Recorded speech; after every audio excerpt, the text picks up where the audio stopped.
Kevin Stefanski has to play his starters more this preseason than he did a season ago. We'll talk about it coming up on the Locked On Browns podcast.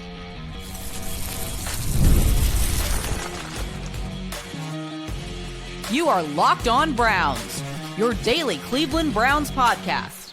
Part of the Locked On Podcast Network, your team every day.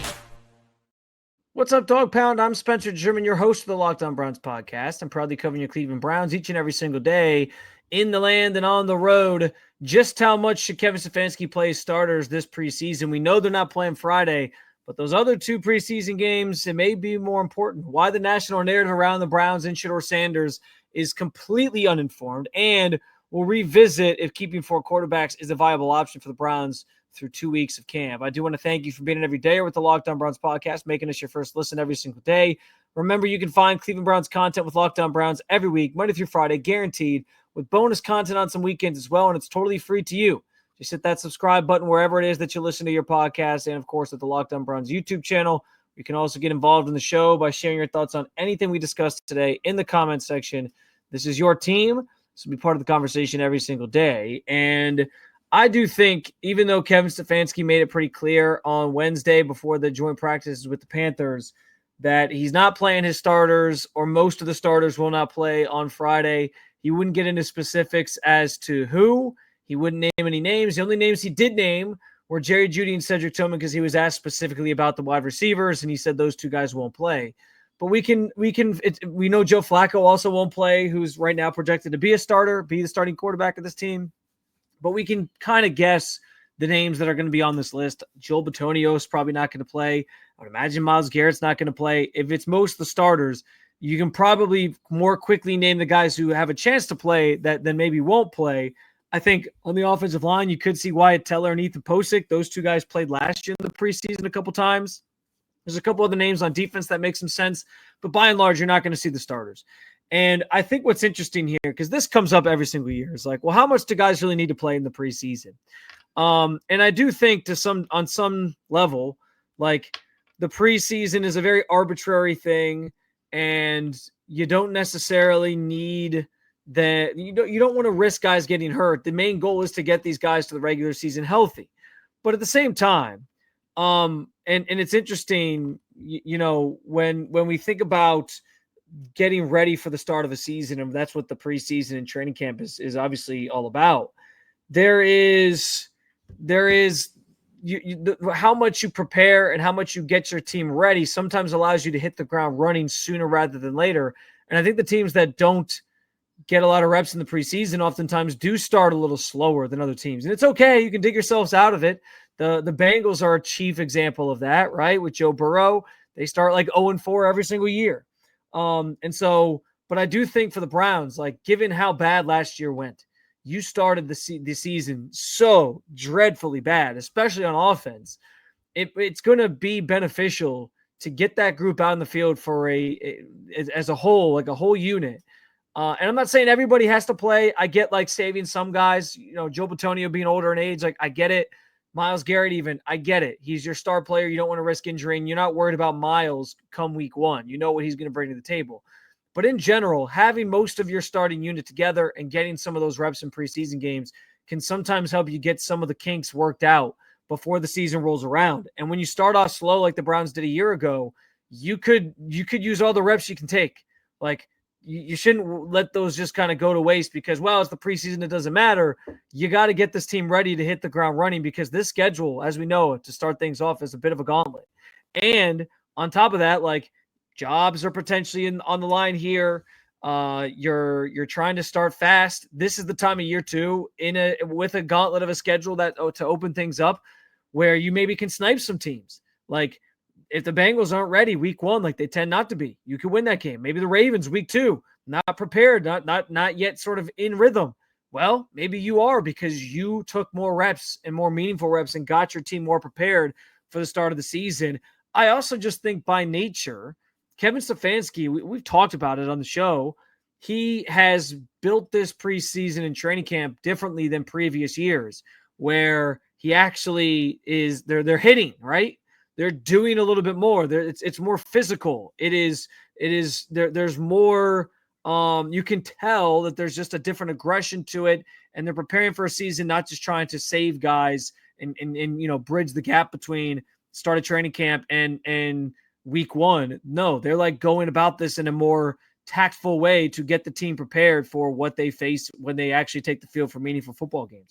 So I think that's important to remember. And I think starting guys in the playing guys in the preseason, playing starters in the preseason also falls in line with that same philosophy where it's like, okay, this is what we need to do to get ourselves ready for the start of the season. And I also think it's interesting. I talked to my guy, Julian Council, who hosts obviously Locked On Panthers, and talking with him, like he said that last year, Dave Canales, their head coach, took a lot of criticism for the slow start that the Panthers got off to and not playing the guys as much in the preseason.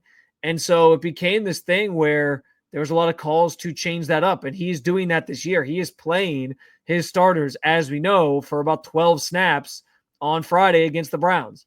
And so he kind of changed up his thought process on it because of how last year went. And I think Kevin Stefanski needs to sort of follow in the same line, if you will. Now, I know that a lot of the starters took most of the reps on Wednesday, so they kind of feel like they got some good reps there. And Friday's supposed to be more about like the young guys, and that's fine. Preseason game number 2, I'm assuming those guys aren't going to play because they didn't play last year, and that was the week they had the joint practices with the Eagles. And I think with 2 days of joint practices, you can get even more out of those than you can just one day. And so I would imagine they'll treat those almost like as their preseason setting for those veteran guys. And then preseason game number 3, though, I think still sort of like it used to be when there was 4 preseason games, becomes almost your final dress rehearsal. That's your chance to put that starting unit out there. And if you remember last year, that was kind of the plan initially. The plan initially was that Deshaun was going to play that 3rd preseason game against the Seahawks. And it was kind of this awkward moment because Kevin Stefanski said that he was going to play, and then we told Deshaun that in a press conference setting, and he basically said he didn't know that, and so he wasn't even aware of it. And then everything changed because he started dealing with shoulder soreness, and they wanted to protect him, and they didn't play him. The offensive line was banged up as well, and so they didn't have the full onslaught of starters out there, and so they leaned into protecting him over playing the starters, and then most of those guys pretty much. Only a few guys played in that 3rd preseason game. I actually made a list. It was Grant Delpit on defense, Juan Thornhill on defense, Zadarius Smith on defense as starters. And then on offense, it was Ethan Posick, Wyatt Teller, and Jerome Ford were the only real true starters that played in that 3rd preseason game. So you got the most of any preseason game last year. Game 1 last year was Teller, Posick, Martin Emerson Jr., and Delpit. And then game 3, you got 5 guys, 6 guys that played that were considered starters. And so – yeah, like it was an interesting sort of way that he went about it last year. And because he's not planning on starting most of them game 1, again, I'm assuming none of them are going to play game 2. My guess is game 3 is the sweet spot where he actually puts those guys out there. And I do think that that's important to getting them ready and being able to hit the ground running for the start of the regular season so that they get off to a quicker start than they have in the past, because last year was an absolute disaster. So we'll see how he handles it. But I maintain that Kevin Stefanski absolutely has to play the starters more than he did last year in the preseason to try to get things clicking a little sooner and quicker once things kick off at the start of the regular season, week 1, September 7th. Meanwhile, the national narratives about the Cleveland Browns I find to be extremely disingenuous. I will talk about it coming up next on the Locked On Browns podcast. Summer sports are in full swing, and whether you're all about baseball under the lights, golf on the green, or high-stakes soccer action, FanDuel is the best way to make every game even more exciting. Listen, I get it. The NBA playoffs wrapped up back in June. NHL, same thing. We're still about a month away from the start of football season, and I get why summer is generally considered a downtime of year on the sports calendar, but it doesn't have to be. If you make FanDuel part of your viewing experience at night, once I get my son down for bed, I generally throw on some baseball on television and start throwing some bets together via the FanDuel app. Whether I'm placing the same game parlay or watching a bet ride into the 9th inning, FanDuel makes it feel like you're part of the action every single pitch, every single game, every single night. New to FanDuel, new customers can bet just $5 and get $150 in bonus bets if your first bet wins. Open the FanDuel app today and visit FanDuel.com to get started.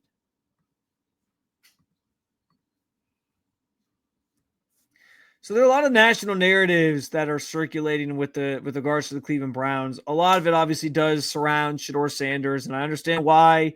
He is a very much a national topic. It's why I said back in May, not putting the Browns in any primetime games, especially late in the season when Shedeur Sanders could be starting, feels like a mistake.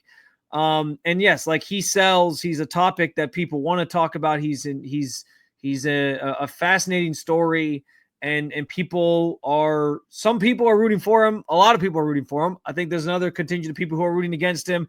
And it all converges into this big space where nobody can really agree and everyone just seems mad and they're all yelling into the abyss that is social media. But regardless, I think there needs to be some clear, lines set here when it comes to like national narratives versus local narratives, because frankly, there's been some things said nationally that I just think are completely off base and wrong about this team. And listen, there are a lot of reasons to rip on the Browns, make fun of the Browns, believe that the Browns don't know what they're doing. They've shown over the years that they are certainly not without fault for the way that they've done things over the years, the teams that they've built over the years, going and getting Deshaun Watson and that blowing up in their face. Like, there are so many reasons why that this franchise deserves criticism. But some of the things that they've been criticized for lately are not necessarily warranted. And I'll start with the fact that, and I guess both these things do revolve purely around Shedeur Sanders at this point, but the Shedeur Sanders, like Jimmy Haslam over a week ago now, was asked about, did he order the code red, if you will, on drafting Shedeur Sanders? And everyone pointed to that video of, Kevin Stefanski and Andrew Berry, and they looked upset when the pick was made at the time. And, I think I understand where those sort of conversations came from. I even talked about it on the podcast, and I said I could see where it maybe could have gone down that way. But I do think Jimmy answered the question pretty honestly when he said, like, listen, I don't have the exact quote in front of me, but it was basically something along the lines of like, Friday night leaving, I wouldn't have thought in it for a second that we were going to draft him. And then we came back in Saturday morning, we had a conversation about it. I think the right people had the conversation about it, and it ended up being the decision that we made. And Andrew Berry makes the picks. That was the general consensus of what he was saying in that quote. And the national, this got spun nationally into, well, now Jimmy Haslam is saying that he didn't want Shedeur Sanders because he's saying that he went home Friday night and he wouldn't have. He had no plans on even thinking Shedeur Sanders was part of their plan or their draft strategy. And I think that is so disingenuous to what actually happened overall. Like, I understand where a lot of people went home Friday night thinking, okay, they're not taking Shedeur Sanders because they had taken a quarterback that night in the third round in Dylan Gabriel. And so nobody really expected that. And then the value got too good, as Andrew Berry explained on draft weekend, where they were like, hey, he's here in the fifth round. Let's go get him. And they actually traded up to get him, by the way. So the idea that like, and like this, so then it got nationally, it became this whole thing where it was like, why are you saying this now? And you're making it sound like you didn't want Shedeur and you're throwing your GM under the bus. And what people missed nationally was that locally, everybody thought that Jimmy Haslam made that pick. And so he was simply just trying to clarify an answer. I didn't make this pick. I let my people do their work. And that was the premise he was trying to get across. Whether or not you believe him or not, I guess is up to you. But I thought that was absolutely ridiculous that became like a national story, because that wasn't what that quote or question were even remotely about. And it got taken to a different level nationally. Now, the other thing that's popped up more recently, and there's been people chiming in on this from RG3 to others, is this idea that the Browns are setting Shedeur up for failure. And I want to concede right away that, okay, this week has not been the best week in terms of what strategically how the Browns have managed these quarterbacks. And I understand why Kevin Stefanski is getting a lot of criticism in the last 24 hours for the way that he essentially handled the reps at the joint practices yesterday and what's supposed to be a pretty important practice to set you up for the preseason game Friday. And also just frankly, get your ones, because yesterday was supposed to be about the starters and the veterans. get your ones ready for the start of the season. Like, that was supposed to be a valuable practice, and you were giving out reps to Tyler Huntley because you felt like you needed to get him some snaps and whatnot before the start of before the preseason game on Friday, when he's going to be expected to play, because you need to get him up to speed. And so I think they mismanaged things a little bit this week in terms of those reps and utilizing that period, that joint practice. They could have utilized those reps better to help actually get the team ready, or actually get Shedeur ready for Friday when he's going to start. But the idea overall that the Browns are setting Shedeur Sanders up for failure, I think, is also a pretty disingenuous commentary on the matter as a whole. Because here's the thing. And I brought this up, I think, last week. This organization has messed up so many quarterbacks previously by putting them out on the field too soon. And listen, we can disagree. I think Shedeur's earned first team reps. I think he has shown a lot of promise on the field and deserves a chance to run with the ones and all those things. I think, frankly, he's earned this start on Friday because of the way that he's played. I know that there's other circumstances like the injuries that have kind of led to it, but I think he absolutely earned this based on how he's played to this point. And I still want to see him with the ones because he's earned that to me. And so I don't necessarily agree with everything they've done with Shedeur in terms of like holding him back. But there's another element to this that we can't see. There's the in the meeting rooms stuff and that we haven't been able to see in person to know how he's handling those things. And if they think like he needs some more time to develop and work on some things before they put more on his plate, because they've clearly put more on Dylan Gabriel's plate to this point. And I'm not, and again, maybe their evaluation's wrong there. That could very much be true. But like the idea though that they're setting him up for failure, they're like, I just don't buy into that. When if all they're doing is being patient here, they have not been patient with so many other quarterbacks, and they've completely screwed them up in the process because they put them out there too soon.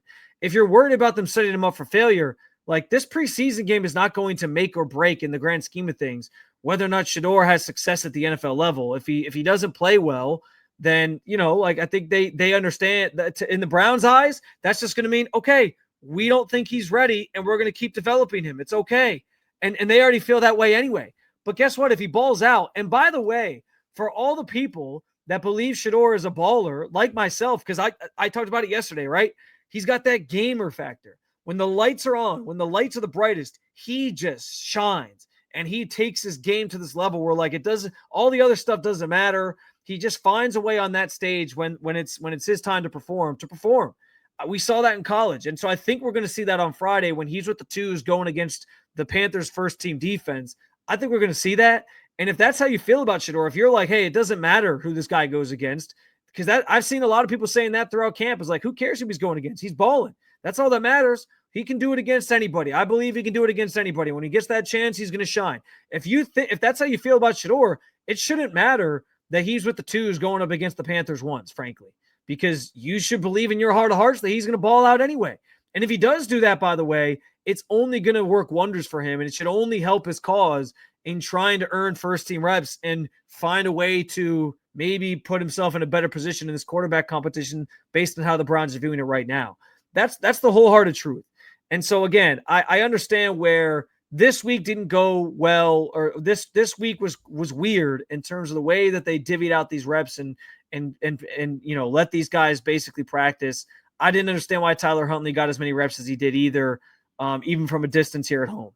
But I'll tell you, I don't believe that the Browns are setting him up for failure when they're simply trying to be patient with him and make sure he's ready to start before they put him out there, because they've seen other quarterbacks in this organization, maybe not this regime, but other quarterbacks in this organization, young quarterbacks, have failed very quickly because they put them out there too soon. And I don't think it's the worst thing in the world to show some patience. That doesn't mean they're setting him up for success. That doesn't mean they're setting him up for failure. They are trying to make sure he's ready before they put him out there. What about that screams, hey, they're putting him in a bad spot they're putting him in a position to fail. And I get where, again, if you're looking to Friday saying like, well, now he's going to be in a position to fail because he's going against the ones and he's only going to be with the twos and they haven't given him reps against the first team to really see what he can do. and whatnot. Again, I hear you. But again, if those of you who love Shedeur the same way I think Shedeur is going to be great, that shouldn't matter. If he's going to ball, he's going to ball, and he's going to find a way to do it. And if the tape flashes against the first team defense when he's with the twos, I mean, that's only going to be a good thing for him. But ultimately, I don't think it's a preseason game. And this is why, it's kind of funny that this all kind of feels like a referendum on where the Browns are as a whole, because as we talk about them trying to sort of win now, but also build for the future, everyone's so worried about a preseason game number one and whether or not Shedeur Sanders is going to be in a position where he just completely fails and then is run out of this league. Guys, he was a 5th round pick. The teams were passing on him left and right 4 different times, and the Browns actually traded up to get him. I don't think that they have no reason to sabotage his career when that was the situation of how they acquired him in the first place. Why? What is the incentive for them to do that? They traded up in the 5th round to get him because they thought the value was just too damn good at that point. I just don't understand where that perspective comes from. And that's another thing that's sort of being spun nationally, is that they're trying to sabotage. What incentive do they have to sabotage his career? For there's none. They took the swing late in this draft when everybody else wouldn't give him a chance. They want to see him succeed so that all those other teams look wrong. And so I just think some of this stuff has gotten misconstrued and it's taken on a life of its own. And like I was trying to say, it kind of feels like a referendum on where the Browns are as a franchise when everyone's more focused on the quarterback that they clearly view as the 4th-string quarterback right now, and whether or not he's going to be able to succeed in the preseason when everybody else is like, hey, we're using these preseason games to get ready for a regular season. And so I just think that's all kind of interesting, but I need to dispel some of those national narratives that are out there at this juncture. Speaking of national narratives, there's another one we got to talk about regarding the Browns potentially keeping 4 quarterbacks. Yes, that conversation's back. We'll do it coming up next on the Locked On Browns podcast. It's the best time of year. NFL kickoff is almost here, and that means fantasy football season is back in full swing. And this year, Yahoo Fantasy is turning things up with a fantasy football experience like never before. My most competitive fantasy league is in Yahoo Fantasy. It's the most fun I have playing fantasy football. My friends and I are enjoying using Yahoo Fantasy, and you should too, whether you're a first-timer or a veteran making your millionth league. To celebrate 28 years of fantasy football greatness, Yahoo is dropping 28 big new features over 28 days throughout August. To kick it off, they just dropped Yahoo Fantasy Guillotine Leagues, a killer new way to play fantasy football on Yahoo, where the lowest scoring team each week gets eliminated until there's only one team left standing. With the season around the corner, now's the time to get your league together and give this new mode a try. Or if you're into the classics, you can still play in a head-to-head private league or even join a public league. Stay tuned for more killer announcements and start playing Yahoo Fantasy Football now at yahoofantasy.com/LockedOnNFL.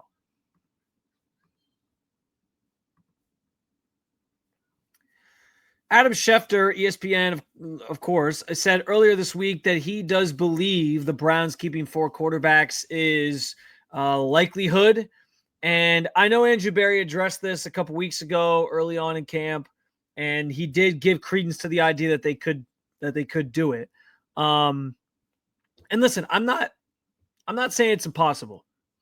I also have said, and I think I talked about this in my 53-man roster prediction before training camp started, I think there's a world where they keep 4 initially, like out of roster cutdown weekend at the end of August, and then trade somebody, or they try to see if they can trade somebody or whatever that kind of looks like, which is the exact same thing, by the way, that Andrew Berry did a year ago when he tried to trade Tyler Huntley, ironically enough, at the end of training camp. Nobody really took the bait.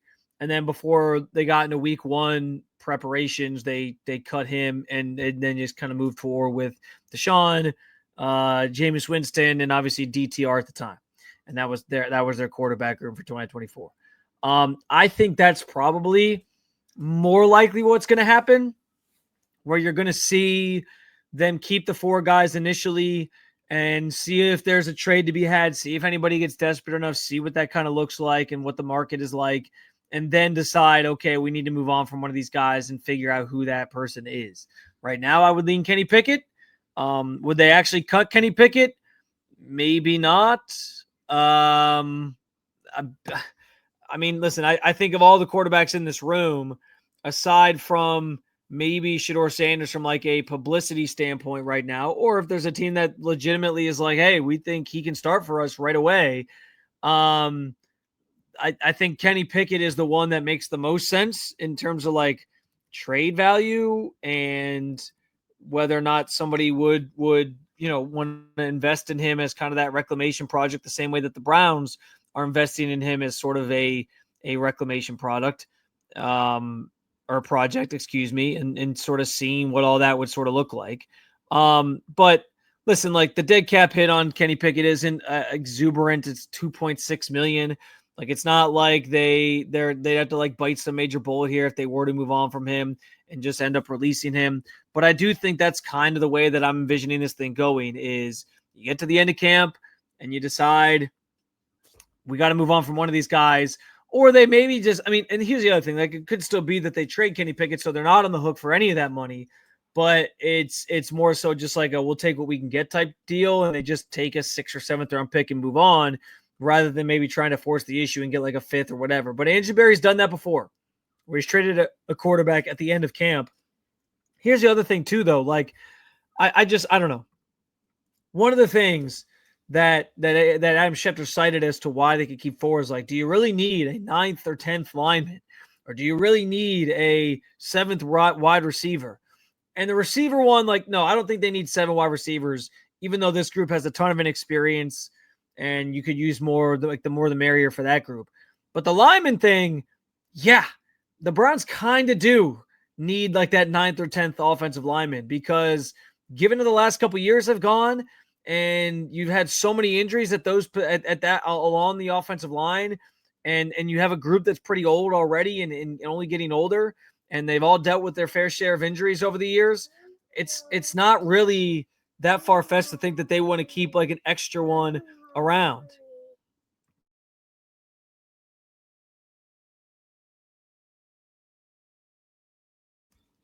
So I do think like saying that the Browns wouldn't need an extra lineman or whatever is a little wrong, because they probably have a little bit of PTSD in regards to, well, hey, last year we got burned at this position. Really, the last 2 years they've gotten burned on the defensive line or the offensive line.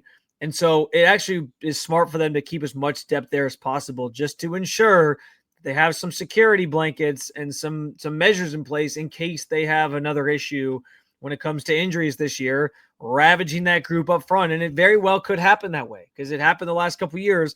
And that's one of the biggest questions this team has, just in general going into the season, is like, can that group stay healthy? Because if they can, things could be trending in the right direction. If they can't, completely different story.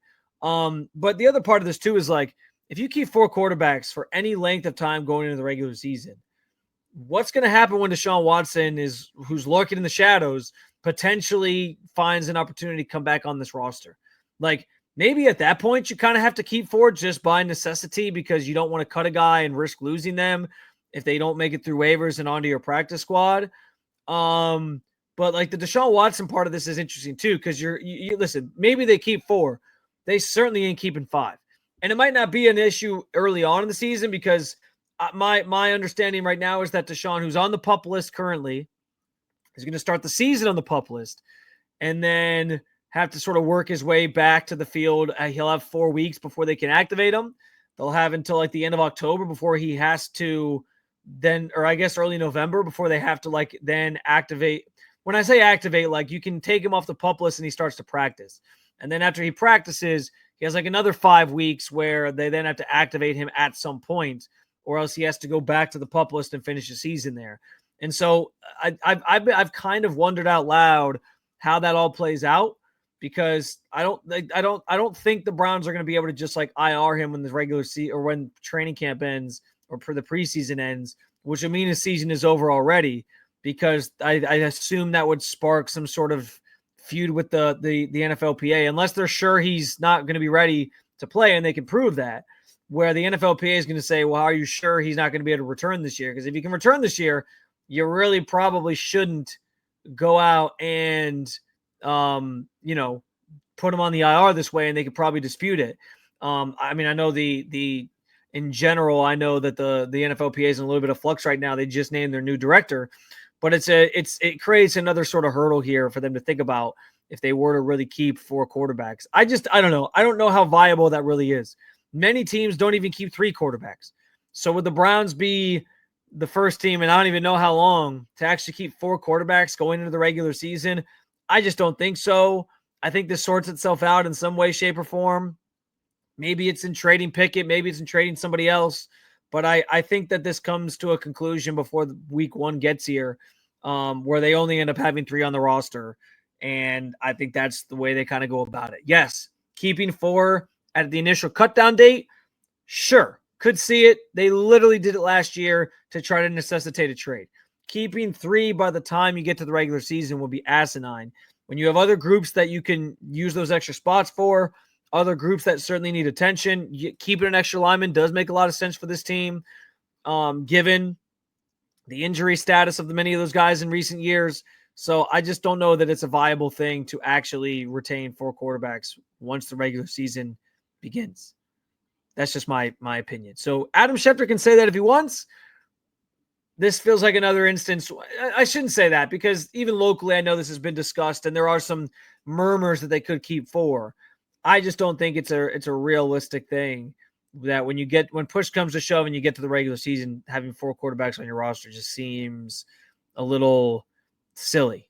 But hey, the Browns do silly things sometimes, so we'll just have to see what they decide to do. And if Andrew Berry, stays or does what he said he would consider doing when he talked to us in the media early on training camp a little over a week ago, or a little over almost 2 weeks ago now. Another episode down with you, Dog Pound. Thank you for joining me as always to talk about your favorite football team. Talk some more on Friday, where I will discuss some of the biggest battles or most important players I'll be watching during the first preseason game on Friday against Carolina. So make sure you hit that subscribe button to make Locked On Browns your first listen every day. For your second listen, check out Locked On Bets, where betting experts Lee Sterling and Kevin Rogers have daily MLB locks and can't miss football futures. Or you can keep it local. Check out Locked On Cavs or Locked On Guardians. Thank you for being on every day at the Locked On Podcast Network. I will talk to you again real soon, Cleveland. See ya.